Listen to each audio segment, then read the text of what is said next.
We use the Lundy model of participation, which is where we hopefully hear the voice of the learner in a safe space and then we act upon it. The idea is that we will affect change right up through to policy and governance in the Education Training Board in Cork.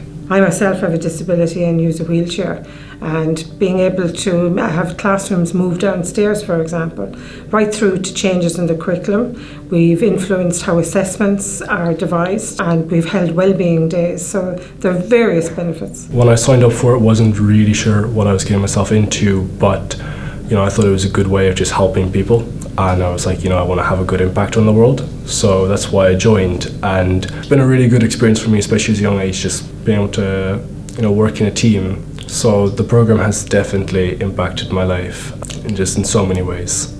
Our work is entirely around learner leadership and learner voice and how that relates to the learner experience in further education and training. So we have an annual learner survey that most recently had over 3,000 responses to it. So it's a really significant amount of engagement from learners, from adult learners across all of our different strands of provision. Throughout my time on the Student Council, worked a lot with the CDTB, spoke a lot about our experience on the council, kind of what we felt could be done better, how we could be better supported. One of the things we suggested was like a board of management training. We were only offering this feedback, let's say, a couple of months ago, so it is brilliant to see that it's being brought to the forefront now. Our goals in the workshops were to make voting as relatable as possible, like to demystify the voting process for people who hadn't voted before, and to use their voice to maybe change things in their own lives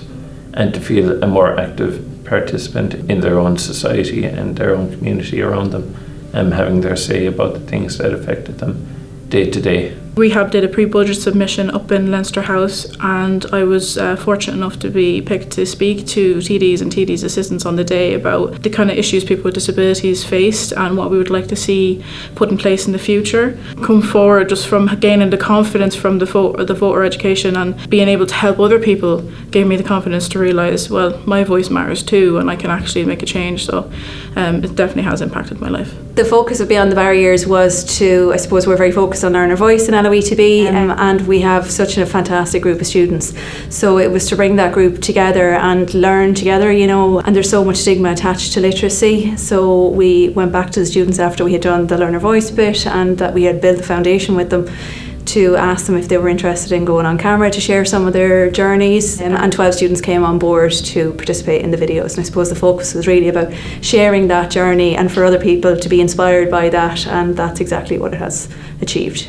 The reason I took part in this project is to spread the word about the availability of education to do with computer literacy, not really just for people with disabilities, but that is out there for us as well. The people that have thought they've had barriers in front of them now know that the LOETB have taken those barriers away. I got through from the time I was 5 years of age until I was 68, codding people to think that I was able to read and write, I went back at 68 to learn how to read and write, and it's the best thing I've done. People out there that can't read and write, don't be ashamed, just go and get help.